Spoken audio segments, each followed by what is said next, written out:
ഇന്നത്തെ നമ്മുടെ ഈ ചർച്ചയിലേക്ക് എല്ലാവർക്കും സ്വാഗതം. ഈ ചർച്ച തുടങ്ങുന്നതിന് മുൻപ് നിങ്ങൾ ഈ ചാനൽ ലൈക്ക് ചെയ്യാനും ഷെയർ ചെയ്യാനും സബ്സ്ക്രൈബ് ചെയ്യാനും മറക്കരുത്. നിങ്ങളുടെ പിന്തുണ ഞങ്ങൾക്ക് വളരെ പ്രധാനപ്പെട്ടതാണ്. അപ്പോൾ ശരി, നമുക്ക് വിഷയത്തിലേക്ക് കടക്കാം. എന്റെ പ്രിയ കൂട്ടുകാരൻ, സുന്നത്ത് ജമാഅത്തിന്റെ കാര്യങ്ങളിൽ അൽഹംദുലില്ലാഹ് സജീവമായി അവിടുത്തെ സമയങ്ങൾ ദീനിനു വേണ്ടി ചെലവഴിക്കുന്ന ഒരു വ്യക്തിത്വമാണ്. അതുകൊണ്ട് എന്റെ പ്രിയപ്പെട്ട മുഅ്മിനീങ്ങളോട് മുഅ്മിനാത്തുകളോട് ഓർമ്മപ്പെടുത്തുന്നു, നമ്മളാൽ കഴിയുന്ന ഒരു ചെറിയ സഹായം അക്കൗണ്ടിലേക്ക് നിങ്ങൾ എത്തിച്ചു കൊടുക്കണം. നിങ്ങൾ നൽകുന്ന സ്വാലിഹായ സ്വതക്ക അള്ളാഹു നാളെ ദുനിയാവിലും ആഖിറത്തിലും വലിയ ഫലമുള്ള സ്വതക്കയായി അള്ളാഹു കബൂൽ ചെയ്യട്ടെ. അസ്സലാമു അലൈക്കും വറഹ്മത്തുള്ളാഹി വബറകാതുഹു. മർകസുസ് സഖാഫത്തി സുന്നിയ എന്ന മഹത്തായ സ്ഥാപനം, ആ സ്ഥാപനത്തിൽ നിന്ന് പഠിച്ചിറങ്ങിയ ഒട്ടനവധി സഖാഫികളാണ് ഇന്ന് പല പണ്ഡിതന്മാരുടെയും ഗുരുവര്യരായിട്ടുള്ളത്. ദീനിന്റെ ചൈതന്യം യഥാവിധി നടപ്പാക്കാനും അത് പ്രചരിപ്പിക്കാനും സഖാഫികളെ പോലെ പണിയെടുത്ത പണ്ഡിതന്മാർ വേറെ ഇല്ല എന്ന് വേണമെങ്കിൽ പറയാം. പക്ഷേ അതിലുമുണ്ട് ചില വിവരം കെട്ടവർ. ഈ അടുത്ത കാലത്താണ് അത്തരം വിവരം കെട്ട ആളുകളെ നമുക്ക് കാണാൻ വേണ്ടി സാധിച്ചിട്ടുള്ളത്. എന്തോ സ്ഥാനമാനങ്ങൾക്ക് വേണ്ടി, പണത്തിനു വേണ്ടി, അല്ലെങ്കിൽ എങ്ങനെയോ പഠിച്ച് സഖാഫി ബിരുദം നേടിയെടുത്തു എന്നതിനപ്പുറം ഒരു വിവരവുമില്ലാത്തവരായതുകൊണ്ടാണോ അറിയില്ല, ആ കൂട്ടത്തിൽപ്പെട്ട ഒരാളാണ് യൂസുഫ് സഖാഫി ചേലൂർ എന്ന് പറയുന്ന ഒരു ബിരുദൻ. ആ ബിരുദൻ പറയുന്നത് ഇസ്തിഗാസ എന്താണെന്ന് പേരോട് ഉസ്താദിന് ഇതുവരെ മനസ്സിലായിട്ടില്ല എന്നാണ്. ഈ ചങ്ങാതി ട്രൗസറിൽ നടക്കുമ്പോൾ ഇസ്തിഗാസ എന്താണെന്ന് കേരളത്തിലുള്ള മുഴുവൻ ആളുകൾക്കും പഠിപ്പിച്ചു കൊടുത്ത മഹാപണ്ഡിതനാണ് പേരോട് ഉസ്താദ്. ആ പേരോട് ഉസ്താദിന് ഇസ്തിഗാസ തിരിഞ്ഞിട്ടില്ല എന്നാണ് ഈ മഹാൻ സഖാഫിയുടെ ഇമ്മണി വലിയ കണ്ടെത്തൽ. അവൻ വിവരക്കേട് പറയാൻ തുടങ്ങിയത് നൗഷാദിന്റെ കൂടെ കൂടിയതിന് ശേഷമാണ്, കോമാടന്റെ കൂടെ കൂടിയതിന് ശേഷമാണ്. കോമാടനും നൗഷാദും ഒക്കെ ജൂതന്മാരിൽ നിന്നും വഹാബികളിൽ നിന്നും അച്ചാരം വാങ്ങി സുന്നി ആശയത്തെ, സുന്നി പ്രസ്ഥാനത്തെ നശിപ്പിക്കാൻ നടക്കുന്നതിന് മുമ്പ് പേരോട് ഉസ്താദിന്റെ കാലിന്റെ ചുവട്ടിൽ പോയി ഇരുന്നു കൊണ്ട് എന്താണ് ഇസ്തിഗാസ, എന്താണ് തവസ്സുൽ എന്ന് പഠിച്ചവരാണ്. അത് കേട്ടിട്ടാണ്, അവിടെ നിന്ന് പഠിച്ചിട്ടാണ് ഇസ്തിഗാസ എന്താണെന്ന് നൗഷാദ് മാലോകരെ വിളിച്ചു പറയുന്നത്. മുഖങ്ങൾ നടക്കുമ്പോഴൊക്കെ പേരോട് ഉസ്താദിന്റെ അടുക്കൽ പോയി പഠിച്ചിട്ടാണ് അവൻ പറഞ്ഞത്. അല്ലാതെ അവൻ ആകാശത്തിൽ നിന്ന് പൊട്ടിമുളച്ച ആശയമൊന്നുമല്ല. അന്ന് അവൻ പറഞ്ഞിരുന്നത് ഇന്നും അന്നും പേരോട് ഉസ്താദ് എന്താണോ പറയുന്നത് അത് തന്നെയാണ്. അവൻ വഴിപിഴച്ചു. വഹാബി ആശയം അവന്റെ ഉള്ളിൽ കുടിയേറിയത് മുതൽ അള്ളാഹുവിന്റെ ആവശ്യം കോമാടനും നൗഷാദിനും ഇല്ലാതായി. ലോകം നിയന്ത്രിക്കുന്നവൻ കോമാടനായി, അതിന്റെ അസിസ്റ്റന്റ് നൗഷാദ് ഏഷണിയുമായി. ഇത് കേട്ടിട്ടാണ് ഈ വിവരമില്ലാത്ത യൂസുഫ് പേരോട് ഉസ്താദിനെ എതിർക്കുന്നത്. കേരളത്തിലെ പണ്ഡിത സമൂഹത്തോട് വളരെ വേദനയോടുകൂടെ ഒരു കാര്യം ശ്രദ്ധയിൽപ്പെടുത്താൻ ആഗ്രഹിക്കുകയാണ്. പ്രിയമുള്ളവരെ, നാമൊക്കെ പഠിച്ചതും പഠിപ്പിച്ചു പോന്നതുമായ ഇസ്തിഗാസ, ആ ഇസ്തിഗാസയുടെ നിർവചനം എന്താണ് നമുക്കൊക്കെ അറിയാം. അമ്പിയാക്കൾ, ഔലിയാക്കൾക്ക് അള്ളാഹു കൊടുക്കുന്ന മുഅ്ജിസത്ത്, കറാമത്ത് കൊണ്ട് അവർ സഹായിക്കുമെന്ന വിശ്വാസത്തോടുകൂടെ അവരോട് നേരിട്ട് സഹായം തേടുന്നതിനാണല്ലോ ഇസ്തിഗാസ എന്ന് പറയുന്നത്. എന്നാൽ ഇസ്തിഗാസയുടെ അർത്ഥതലങ്ങൾ മാറിക്കൊണ്ടിരിക്കുന്നത് നിങ്ങളൊക്കെ അറിയുന്നുണ്ടാകും. ഈ സാഹചര്യത്തിൽ നിങ്ങൾ ഒരുപക്ഷെ ഒരു പ്രസ്ഥാനത്തിൻ്റെ, ഒരു സംഘടനയുടെ പ്രവർത്തകന്മാരായി പ്രവർത്തിക്കുന്നവരായിരിക്കാം. അതുകൊണ്ട് തന്നെ അതിൻ്റെ അമരത്തിരിക്കുന്ന ആളുകളിൽ നിന്ന് വരുന്ന ഇത്തരം വ്യതിയാന ചിന്തകൾ, ആ ചിന്തകൾക്കെതിരെ പ്രതികരിക്കാൻ നിങ്ങൾക്ക് പ്രയാസമുണ്ടായേക്കാം. പക്ഷെ ഒരു കാര്യം ശ്രദ്ധയിൽപ്പെടുത്തുകയാണ്. ഇദാ ലഹറൽ ബിദഉ ഫസക്കത്തൽ ആലിമു ഫഅലൈഹി ലഅനത്തുല്ലാഹ്. ഇതിൻ്റെ അർത്ഥം നിങ്ങളെ പണ്ഡിതന്മാരായ നിങ്ങളോട് ഞാൻ പറഞ്ഞു തരേണ്ടതില്ല, എങ്കിലും ഇത് സാധാരണക്കാർ ഈ വീഡിയോ കേൾക്കുമല്ലോ, അതുകൊണ്ട് പറയട്ടെ. പുത്തനാശയം പ്രകടമാവുകയും അതിനെതിരെ പണ്ഡിതന്മാർ മൗനം പാലിക്കുകയും ചെയ്താൽ അള്ളാഹുവിൻ്റെ ശാപം, അള്ളാഹുവിൻ്റെ ലഅനത്ത് അവൻ്റെ മേലുണ്ട് എന്നാണല്ലോ. നാമൊക്കെ ആരുടെ ലഅനത്തിനെയാണ് പേടിക്കേണ്ടത്? സൃഷ്ടികളുടേതാണോ? അല്ല. അള്ളാഹുവിൻ്റെ ലഅനത്തിനെയാണ് നമ്മൾ പേടിക്കേണ്ടത്. അതുകൊണ്ട് തന്നെ നാം പഠിച്ചതും പഠിപ്പിച്ചു കൊണ്ടിരിക്കുന്നതുമായ ഇസ്തിഹാസ, നബിയെ കാക്കണേ, മുഹീദ്ദീൻ ഷെയ്ഖെ കാക്കണേ, നബിയെ എന്നെ സഹായിക്കണേ എന്ന് പറഞ്ഞതിൻ്റെ അർത്ഥം മോചത്ത് കറാമത്ത് കൊണ്ട് അള്ളാഹു കൊടുക്കുന്ന കഴിവ് കൊണ്ട് നബി സഹായിക്കുമെന്ന നിലക്ക് തന്നെയാണ് സല്ലല്ലാഹു അലൈഹി വസല്ലം. മുഹീദ്ദീൻ ഷെയ്ഖ് സഹായിക്കുമെന്ന നിലക്ക് തന്നെയാണ്.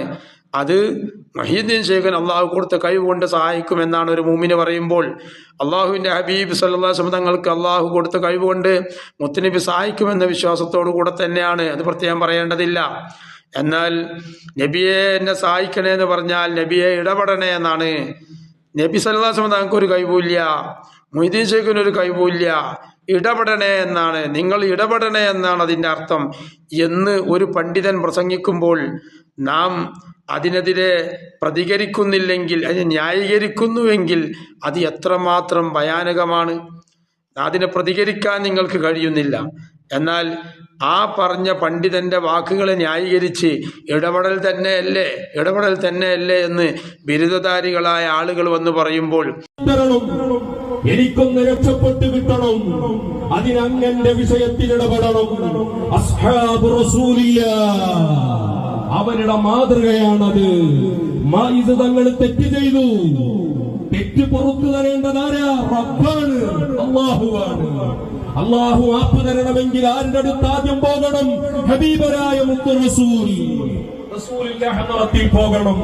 മുത്ത് റസൂലിന്റെ ഹദറത്തിൽ മായിസ് തങ്ങൾ ചെന്നിട്ട് പുന്നാര തങ്ങളോട് പറയുകയാണ്, തഹ്ഹിർനി യാ റസൂലല്ലാഹ്, നബിയെ അവിടം തന്നെ ശുദ്ധീകരിക്കണം, അവിടം എനിക്ക് മാപ്പ് തരണം, അവിടം തന്നെ കഴുകി വൃത്തിയാക്കണം, അവിടം തന്നെ രക്ഷപ്പെടുത്തണം.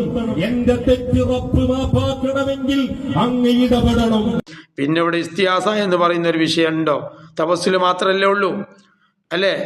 അള്ളാഹുവിലേക്ക് മധ്യവർത്തികളാക്കുക എന്നുള്ള തപസ്സിൽ മാത്രമല്ലേ ഉള്ളൂ. ഇതിനു വേണ്ടിയാണോ കേരളത്തിൽ ലക്ഷങ്ങൾ ചെലവഴിച്ച് ഇവിടെ കവലകൾ തോറും സംവാദങ്ങളും ഖണ്ഡന മണ്ഡലങ്ങളൊക്കെ നടന്നത്? നമ്മൾ എന്താണ് ആലോചിക്കാത്തത്? നാം നിലകൊള്ളുന്ന സ്ഥലത്ത് ജോലി നഷ്ടപ്പെട്ടേക്കാം. നാം നിലകൊള്ളുന്ന സ്ഥലത്ത് ഒരുപക്ഷെ അവിടെയുള്ള ആളുകൾ നമ്മളെ കള്ളത്തരീക്കത്തിൻ്റെ ആലയിൽ കൊണ്ടുപോയി കെട്ടിയേക്കാം.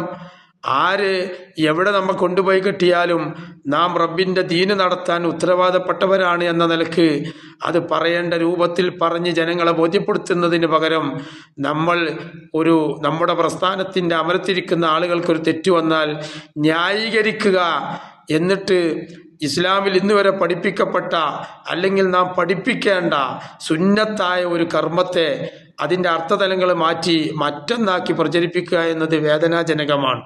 ഇവിടെ ഞാൻ ഈ പറയുന്നത് ആരെക്കുറിച്ചാണെന്നോ എന്തിനെക്കുറിച്ചാണെന്നോ പണ്ഡിത സമൂഹത്തിന് നന്നായി അറിയാം. അതുകൊണ്ടാണ് പണ്ഡിത സമൂഹത്തോട് ഈ കാര്യം പറയുന്നു എന്ന് പറഞ്ഞ് തുടങ്ങാൻ കാരണം, നാം എല്ലാവരും ഇതൊരു കാര്യമാണ്. ഈ ആശയം പ്രചരിപ്പിച്ച പണ്ഡിതനെ ന്യായീകരിക്കുന്ന എല്ലാവർക്കും അറിയാം. ഒന്ന് മാത്രമല്ല, പലതും ഇവിടെ പറഞ്ഞു വെച്ചിട്ടുണ്ട്. ഇൻഷാ അല്ലാഹ് ആ കാര്യങ്ങളിലൊക്കെ വ്യക്തമായി നമ്മൾ ഇറങ്ങേണ്ടി വരും. അതിനാര് നമ്മളെ ഏത് ആലയിൽ കൊണ്ട് പോയി കെട്ടിയാലും നമ്മളൊക്കെ നമ്മളുടെ ഉസ്താദുമാർ പഠിപ്പിച്ചു തന്ന പരിശുദ്ധ അഹ്ലുസുന്നത്തി വൽ ജമാഅത്തിന്റെ ആ യഥാർത്ഥ ആശയാദർശത്തിൽ നിന്ന് ഒരു അളവ് വ്യതിചലിക്കാതെ മുന്നോട്ട് പോകാൻ ആഗ്രഹിക്കുന്നവരും അങ്ങനെ പോകുന്നവരുമാണ്. അപ്പോൾ നമ്മൾ സത്യം തുറന്നു പറയുമ്പോൾ അവൻ ഇതാണ്, അവൻ സംഘടനാ വിരുദ്ധനാണ്, കള്ളത്തരീക്കത്ത് എന്നൊക്കെ ആരെങ്കിലും പറയും. പേരൂർ ഉസ്താദ് ഇസ്തിഗാസ എന്താണെന്ന് നൗഷാദിനടക്കം പഠിപ്പിച്ചു കൊടുത്തത് ഇപ്പോഴും ഓർക്കുകയാണ്. ഉദാഹരണ സഹിതമാണ് പേരൂർ ഉസ്താദ് പഠിപ്പിച്ചു കൊടുക്കുന്നത്. ഓ മൗലവി, രോഗം സുഖപ്പെടുത്താൻ അള്ളാഹുവിനല്ലേ കഴിയൂ. അപ്പൊ പിന്നെ ഒരു ഡോക്ടറോടോ ഒരു നബിയോടോ ഒരു വലിയനോടോ ഒരു മഹാനോടോ സുഖപ്പെടുത്തണേ എന്ന് പറഞ്ഞാൽ, ഒരു മുസ്ലിം പറഞ്ഞാൽ അതിന്റെ അർത്ഥം സുഖപ്പെടാൻ വേണ്ടി കാരണമായി പ്രവർത്തിക്കണേ എന്നല്ലേ? അപ്പൊ അതിന്റെ മാൻ എന്താണ്? മടവൂർ ശൈഖേ എന്റെ രോഗം മാറാൻ ദ്വാരക്കണേ എന്നല്ലേ? സാധാരണയല്ലേ ഡോക്ടറോട് പോയിട്ട് ഒരാൾ പറയുന്നത് എന്റെ രോഗം ഒന്ന് മാറ്റി തരണേ ഡോക്ടറെ? ഇപ്പോഴേ കാഫിറാവോ?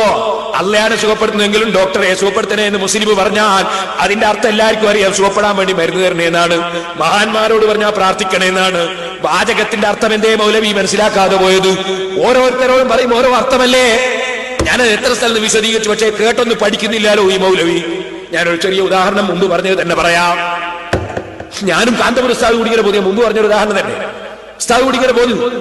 ഞാനപ്പോ എന്റെ ഉസ്താദിന്റെ ഡ്രൈവറോട് ഞാൻ പറഞ്ഞു, ഒരു ചായ വേണോ? അതിന്റെ അർത്ഥം എന്താ? അതിന്റെ അർത്ഥം കാറ് ഒരു ഹോട്ടലിന്റെ അടുത്ത് നിർത്തണോ പറഞ്ഞ ചായ വേണോന്നാ അർത്ഥം. കാറ് ഹോട്ടലിന്റെ അടുത്ത് നിർത്തണോ? ഉസ്താദ് ചോദിച്ചു, എന്താ അബ്ദുറഹ്മാനെ, ഉസ്താദ് ഒരു ചായ വേണോ? എന്താ അതിന്റെ അർത്ഥം? പൈസ ഉസ്താദ് കൊടുക്കണോ? അപ്പൊ അർത്ഥം മാറി. അപ്പൊ അതിന്റെ അർത്ഥം ഉസ്താദിന്റെ വകയെ കിട്ടണോന്ന്. അച്ഛാ, പൈസ ഉസ്താദ് കൊടുക്കണോ? അങ്ങനെ ഹോട്ടലിൽ കേറുമ്പോ കേഷ്യർ എന്താണ് ഉസ്താദ്, ഞങ്ങൾക്ക് ഒരു ചായ വേണോ? എന്റെ അർത്ഥം എന്താ? കേഷ്യർ പൈസ കൊടുക്കണോന്നാ? എന്നല്ല, കേഷ്യർ കാറ് നിർത്തണോന്നാ? അല്ല, അവിടുത്തെ അർത്ഥം എന്താണ്? അതിന്റെ അർത്ഥം ഞങ്ങൾക്ക് പറ്റിയൊരു സ്ഥലം കാണിച്ചു തന്നെ ഇരിക്കാന്. അയാൾ ഞങ്ങളെ കൂട്ടിക്കൊണ്ട് ഇരുത്തിയപ്പോ സപ്ലയർ വന്നു. എന്താ വന്നു വെച്ചു, നല്ല 2 ചായ വേണോന്ന്. അതിന്റെ അർത്ഥം എന്താ? ചായ വേണോന്ന് അതിന്റെ അർത്ഥം വേണോന്ന് പോയി പറയണോന്ന്. അല്ല, സപ്ലയർ ഉണ്ടാക്കൂല. ചായ വേണോന്ന് അർത്ഥം വേണോന്ന് പോയി പറയണോ. അപ്പൊ അയാൾ പോയിട്ട് എന്ത് ചെയ്തു? അയാൾ മൗലവിമാർ പറയില്ല, അയാൾക്ക് ബുദ്ധിയുണ്ട്. അയാള് ഞങ്ങൾ എന്നോട് ചോദിച്ചാൽ അയാൾ പറയുന്നില്ല, ഞാൻ അവിടെ ചായ ഉണ്ടാക്കുന്നത് അയാൾ ചോദിക്കുന്നില്ല. കാരണം അയാൾക്ക് ബുദ്ധിയുണ്ട്, അയാൾക്കറിയാം ഇവിടെ ചായ വേണോന്ന് തന്നെ അർത്ഥം ചായ വേണോന്ന് പോയി പറയണോന്നാണ്. ഇതുപോലെ ഞങ്ങൾ സുന്നികള് ഔലിയാക്കളെ അമ്പിയാക്കളെ വിളിച്ചിട്ട് രോഗം മാറണോ തന്നെ, രോഗം മാറണോന്ന് അള്ളാഹിനോടൊന്ന് പറയണേനാ. അപ്പോ അതാണ് അല്ല കൊടുക്കുന്നവന് ഞാൻ വിതരണം ചെയ്യുന്ന ആള് നബി സല്ലല്ലാഹു അലൈഹി വസല്ലം. ഞാൻ സപ്ലൈ ചെയ്യുന്ന ആള്, അല്ല കൊടുക്കുന്ന ആള്. അപ്പൊ ഈ സപ്ലൈ ചെയ്യുന്നവര് എന്ന നിലക്ക്, വിതരണക്കാരി എന്ന നിലക്കാണ് മഹാന്മാരോട് ചോദിക്കുന്നത്. അപ്പൊ എന്ത് ചെയ്തു? ഈ സപ്ലൈയർ എന്ത് ചെയ്തു? ആ കാന്റീൻ്റെ അടുത്ത് പോയിട്ട് അടുക്കളന്റെ അടുത്ത് 2 നല്ല ചായ വേണോ? അപ്പൊ അയാൾ എന്ത് ചെയ്തു? ചായ ഉണ്ടാക്കി ഇവിടെ തന്നു, കുടിച്ചു, ഞങ്ങളിങ്ങ് പോയി. ഇവിടെ ഒക്കെ കണ്ടോ നിങ്ങൾ? പറഞ്ഞ വാചകം എല്ലാവരോടും പറഞ്ഞ ചായ വേണോന്നാ. പക്ഷെ ഓരോ സ്ഥലത്തും ഓരോ അർത്ഥ. ഇനി ഒരാൾ എന്ത് ചെയ്തു? ഒരാളിങ്ങനെ പോയിക്കൊണ്ടിരിക്കും, അള്ളാഹുവേ നല്ലൊരു ചായ വേണേന്ന്. എന്നതിന്റെ അർത്ഥം എന്നാ? അല്ല കാറ് നിർത്തണോന്നാ? അല്ല, അല്ല കേസ് കൊടുക്കണോന്നാ? അല്ല ഈ അടുക്കളയിൽ എടുത്തിട്ട് ചായ വേണോന്ന് പറയണോന്നാ? അല്ല ചായപ്പൊടിയും പഞ്ചായത്തൊക്കെ ഇട്ട് ചായ ഉണ്ടാക്കണോന്നാ? അതിന്റെ അർത്ഥം ഒന്നുമല്ല. എനിക്കൊരു നല്ല ചായ കിട്ടാൻ ആവശ്യമായ എല്ലാ കുതിർത്തും കൊടുക്കേണ്ടവർക്കൊക്കെ കൊടുക്കണേന്നാണ്. എനിക്കൊരു നല്ല ചായ കിട്ടാൻ ആവശ്യമായ എല്ലാ കഴിവും കൊടുക്കേണ്ടവർക്കൊക്കെ കൊടുക്കണേന്ന് അതിന്റെ അർത്ഥം അള്ളാഹിനോട് പറഞ്ഞാൽ. അപ്പൊ മൂമിനായ മനുഷ്യൻ അള്ളാഹിനോട് പറയുമ്പോഴുള്ള അർത്ഥം ഒന്ന് വേറെ, സൃഷ്ടികളോട് പറയുമ്പോൾ അർത്ഥം ഒന്ന് വേറെ, ഓരോരുത്തരോടും പറയുമ്പോൾ ഓരോ അർത്ഥം. ഇങ്ങനെ ഉദാഹരണ സഹിതം നൗഷാദിനെ പോലെയുള്ള വിവരമില്ലാത്ത ആളുകൾക്ക് ഉസ്താദ് അന്ന് പഠിപ്പിച്ചു കൊടുത്തിരുന്നു. അന്നത് കേട്ട് പഠിച്ച നൗഷാദ് ഇസ്തിഗാസ എന്താണെന്ന് വിവരമില്ലാത്ത യൂസുഫ് സഖാഫി എന്ന ഈ ചങ്ങാതിക്ക് പഠിപ്പിച്ചു കൊടുക്കുന്നത് നമുക്കൊന്ന് കേൾക്കാം. നിങ്ങൾ വിശന്നാൽ ഭക്ഷണം കഴിക്കുന്നു, നിങ്ങളെ വിശ്വാസം പഠിച്ചോ. ഭക്ഷണത്തിന് വിശപ്പ് മാറ്റാൻ കഴിയില്ല. വിശപ്പ് മാറ്റുന്നവൻ അല്ലാഹുവാണ്. ഭക്ഷണം കാരണമാണ്. പഠിച്ചു വെച്ചോ മൗലവിമാരെ തൗഹീദ്. ഞങ്ങളെ രോഗമായാൽ ഡോക്ടറെ സമീപിക്കുന്നു. ഞങ്ങളെ വിശ്വാസം ഒരു ഡോക്ടർക്കും ഒരു ഡോക്ടറുടെ മരുന്നിനും ഒരു രോഗവും മാറ്റാൻ കഴിവില്ല. രോഗം മാറ്റുന്നവൻ അല്ലാഹുവാ. ഡോക്ടറും മരുന്നും കാരണമാണ്. ഇത് ഞങ്ങളെ അചഞ്ചലമായ തൗഹീദിന്റെ വിശ്വാസമാ. ശൈഖ് ജീലാനിയോട് ഞങ്ങൾ രോഗം മാറ്റണമെന്ന് പറയുമ്പോ ശൈഖ് ജീലാനി രോഗം മാറ്റുമെന്ന് ഞങ്ങൾക്ക് വിശ്വാസമില്ല. അല്ല തേടാൻ പറഞ്ഞതുകൊണ്ട് തേടിയതാ. ശൈഖ് ജീലാനി കാരണമാണ്. രോഗം മാറ്റിയത് അല്ലാഹുവാണ്. യുദ്ധത്തിൽ കണ്ണ് നഷ്ടപ്പെട്ട സ്വഹാബിക്കറിയാ കാഴ്ച തരുന്നവൻ അല്ലാഹുവാണ്. പക്ഷേ നബി സല്ലല്ലാഹു അലൈഹി വസല്ലം തങ്ങളുടെ സമീപത്തേക്ക് ഓടിപ്പോയിട്ട് നബിയെ കണ്ണ് നഷ്ടപ്പെട്ടു പോയി. കണ്ണങ്ങ് കയ്യിൽ കൊടുത്തപ്പോ ആ കണ്ണങ്ങ് പിടിച്ച് ആ കണ്ണിന്റെ സ്ഥാനത്ത് വെച്ച് കണ്ണിനൊരു തടവൽ അല്ലാഹുവിന്റെ റസൂല് നിർവഹിച്ചപ്പോ കണ്ണ് തിരിച്ചു കിട്ടിയില്ലേ? തിരിച്ചു കൊടുത്തത് അല്ലാഹുവാണ്. റസൂലുള്ളാഹിന്റെ കയ്യിന്റെ സ്പർശനമാതിന്റെ കാരണം. പഠിച്ചു വെച്ചോ.